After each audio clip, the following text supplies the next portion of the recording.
Today we're diving into the absolute craziest, most mind-blowing secrets of WWE that you probably never knew about.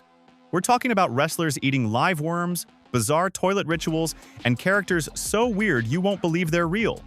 And listen if you stick around until the end. I'm gonna reveal the dark secret behind why wrestlers wet their hair before matches, and trust me, it's not what you think. Let's go! The Boogeyman. The worm-eating nightmare. Alright, so picture this. You're in the ring, lights are flashing, crowd is roaring, and suddenly boom, the arena goes dark. And you hear this creepy, bone-chilling sound. Tick-tock, tick-tock. And out comes the Boogeyman. Now, this dude is next-level creepy. We're talking horror movie villain vibes. Red and black face paint, dreadlocks everywhere, rolling his eyes back into his head like he's possessed. But here's where it gets absolutely insane. This man would reach into his pocket, pull out a handful of live worms. I'm talking actual, real, squirming worms and eat them. Not fake candy worms, not gummy worms, real, live worms. And then, and I can't believe I'm saying this, he would shove them into his opponent's mouths.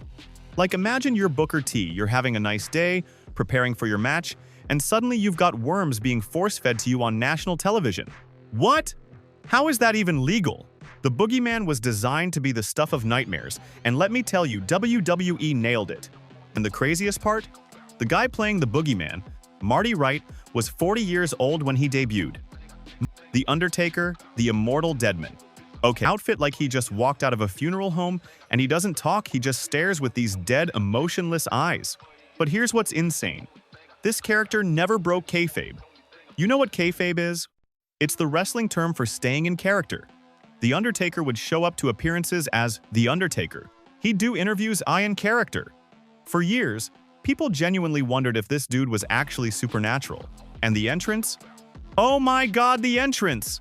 The lights would go purple, this haunting bell would dong throughout the arena, fog would roll in, and The Undertaker would slowly walk to the ring like he was in no rush because death waits for no one.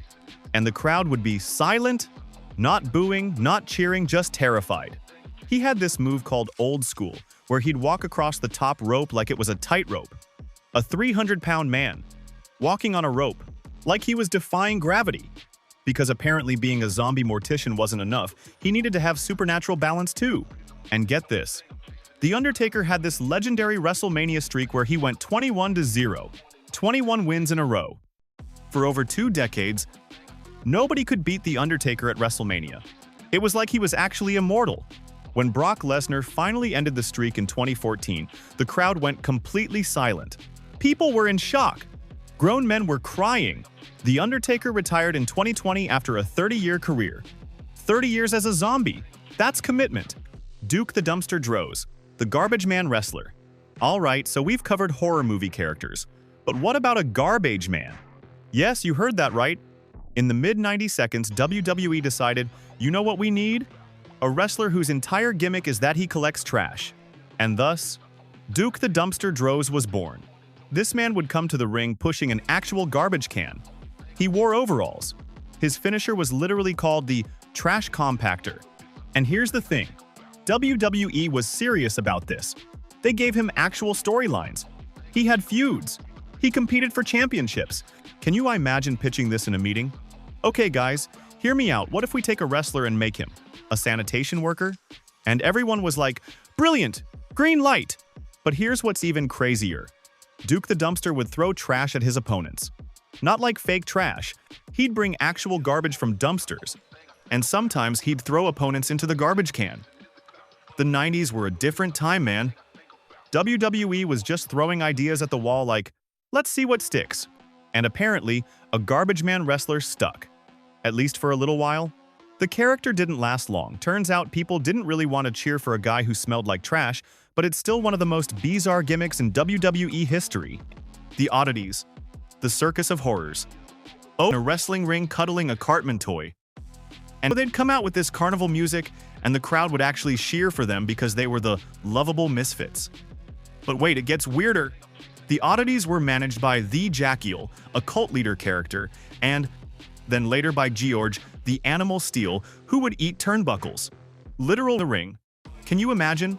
These massive, intimidating monsters just vibing to circus music. It was equal parts terrifying and hilarious. WWE was like, what if we took everything weird and put it in one group? And honestly, it kinda worked. People loved the oddities. They were so bizarre that they became iconic. Doink the Clown. Childhood nightmares activated. Okay, so we need to talk about Doink the Clown. And if you have coulrophobia, the fear of clowns, you might want to skip this section. In 1992, WWE introduced Doink, and this character was pure nightmare fuel. We're talking full clown makeup, colorful outfit, and this creepy smile that made you feel like he was about to commit a crime. But here's what made Doink genius. He wasn't a happy clown. He was an evil clown. He'd prank people, but like, mean pranks. He'd hit people with fake arms. He'd trip kids. He'd squirt water at the audience. He was basically what happens when a clown goes to the dark side. And the entrance? He'd come out to this cheerful circus music while doing this exaggerated clown walk, waving at everyone with this sinister grin. Kids would be screaming. Parents would be like, why did we bring our children here? But the craziest thing about Doink? There were multiple Doinks. He had a twin, or maybe multiple twins. You'd think you beat Doink, and then another Doink would appear from under the ring. It was psychological warfare. At WrestleMania 9, Doink faced Crush, and during the match, a Seacon Doink crawled out from under the ring and attacked Crush. The referee didn't see it. Crush was fighting two clowns. It was chaos. Eventually, WWE tried to make Doink a good guy, and he'd come out with small clown sidekicks called Dinks, because apparently one clown wasn't enough. But honestly, once you go evil clown, you can't really come back from that. Doink remains one of the most bizarre and unforgettable characters in WWE history. Clowns are supposed to make you laugh, but Doink made you terrified. Jeff Hardy. The Enigma's bizarre rituals. Alright, so we've covered weird characters, but what about weird rituals? Let me introduce you to Jeff Hardy. Jeff Hardy is a WWE legend, multi-time world champion, high-flying daredevil, face paint, colorful hair. The crowd loves him. But behind the scenes, this dude has some of the strangest pre-match rituals you've ever heard. So apparently, before every match, Jeff Hardy has this very specific routine. First, he goes to the bathroom, sits on the toilet, and prays. Not just a quick prayer, a full prayer session. On the toilet, because apparently that's where Jeff feels most connected spiritually. I'm not making this up. Then, and this is where it gets really weird, he starts reciting numbers. Specifically, he counts to 24, but not just because... He counts to 24 because it's half of 12. Which, I mean, technically it's double 12, but okay, Jeff. Math is subjective. And then, right before he goes through the curtain, he downs a 5-hour energy. The entire thing, one shot. For that extra boost of adrenaline. Now, you might be thinking, that's not that weird. But imagine being Jeff Hardy's opponent, waiting in the ring, and you know that somewhere backstage, this man is sitting on a toilet, praying to God, counting to 24 because of some weird numerology thing, and then slamming an energy drink before he comes out to potentially jump off a 20-foot ladder onto you. And here's the thing, it works.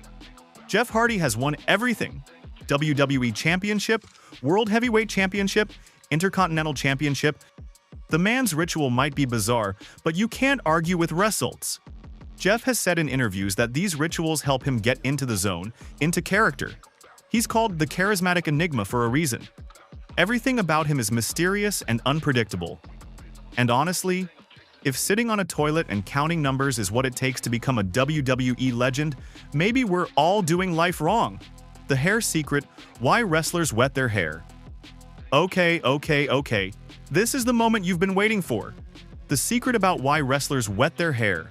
And trust me, this is gonna blow your mind. So you've probably noticed that almost every wrestler comes out with soaking wet hair, right? Like, they just took a shower. Roman Reigns? Wet hair? Triple H? Wet hair. Seth Rollins? Wet hair. Now, you might think, oh, they're just sweaty. Wrong. They wet their hair on purpose before the match even starts. But why? Here's the genius behind it. Reason 1. Wet air moves more dramatically. When a wrestler gets hit, their wet hair flies everywhere. It makes every punch, every kick, every slam look way more intense. It's all about the visual impact. Dry hair just kind of sits there, but wet hair? That stuff is whipping around like there's a hurricane in the ring. Think about it when Roman Reigns hits a Superman punch and his wet hair goes flying. It looks like he put his entire soul into that punch. It's theatrics. It's showmanship. It's genius. Reason 2. Wet hair is heavier. The water adds weight, which means when they whip their head around, there's more momentum. More momentum means more drama. Every head turn becomes an event. But here's reason 3, and this is the sneaky one. Wet hair can be used to hide communication. In wrestling, performers need to talk to each other during the match to coordinate moves and spots. So, when a wrestler leans in close, their wet hair can partially cover their face, making it less obvious that they're talking. It's like a covert operation. The hair is a secret weapon. Nobody in the audience knows that while these wrestlers are fighting, they're actually whispering things like, "Okay, clothesline, then I'll hit the ropes, then you hit the finisher." And here's another sneaky reason. Wet hair can conceal blood. In hardcore matches where wrestlers bleed, usually intentionally from small cuts, the water in their hair dilutes the blood and spreads it around, making it look more dramatic without being too graphic. Mind blown, right? Every single time you watch wrestling now, you're gonna be like, "Ah, the hair, it all makes sense." Wrestling is theater, folks. Every tiny detail is carefully planned to create the most dramatic, entertaining experience possible. The psychology of fear. Why horror works. So why does WWE use so many horror-themed characters? The Undertaker, the Boogeyman, Kane, the Undertaker's demon brother, Bray Wyatt and his creepy cult leader persona. Why is WWE so obsessed with fear? Here's the psychology. Fear is one of the most powerful emotions. When you're scared, your heart races, your adrenaline pumps, and you become completely focused. You can't look away, and that's exactly what WWE wants. Horror movies are some of the most popular movies ever. People love being scared in a safe environment, and WWE figured out that they could bring that same energy to wrestling. When The Undertaker's music hit, people would get goosebumps. When the Boogeyman ate worms, people would scream. That's not just wrestling, that's a visceral, emotional experience. And Stone Cold Steve Austin standing up to The Undertaker? Iconic. John Cena facing the Boogeyman? Memorable. WWE understands that wrestling isn't just about athletics, it's about storytelling. And every great story needs a villain that feels dangerous. These horror characters make you genuinely believe that the hero might lose, that the hero might get hurt, and that tension is what keeps you glued to your seat. Plus, let's be real. Horror characters are just cool. Kids love them. Adults love them. They're edgy, they're different, they stand out. Think if you see The Undertaker's Darkest Secrets or The Boogeyman. What? You're clicking. Fear sells. Horror works. And that's why WWE keeps creating these larger-than-life terrifying characters. Because they know that fear plus entertainment equals ratings, the theatrics. It's all about the show. Here's the ultimate truth about WWE that some people don't understand. Wrestling is theater. It's a performance. Every single thing you see is designed to entertain you. The punches? Choreographed to look devastating while actually being safe. The dramatic falls? Practiced thousands of times so nobody gets hurt. The storylines? Written by teams of writers like a TV show. But here's why that makes it more impressive. Not less. These performers are athletes and actors at the same time.